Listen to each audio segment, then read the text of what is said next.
Welcome back, Cyber Explorers. It's Alfie, and in this video we'll explore together with this step-by-step guide, how to find Wi-Fi password in Windows. So without further ado, let's get right into it.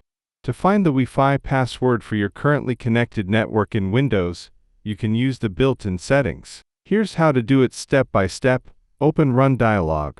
Press Windows key +R, type in cpa.cpl, and hit Enter. This opens the Network Connections window. Open Wi-Fi status. Right-click your active Wi-Fi adapter.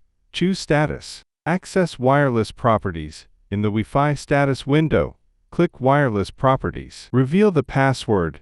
Go to the Security tab. Check the box Show Characters. Your Wi-Fi password will appear in the Network Security key field. You'll need administrator privileges to reveal the password. And that's it for today. If you found this video helpful, please give it a thumbs up, consider subscribing, and don't forget to activate the notification bell so you won't miss out on any new uploads. Thank you for watching. Until next time, see you later.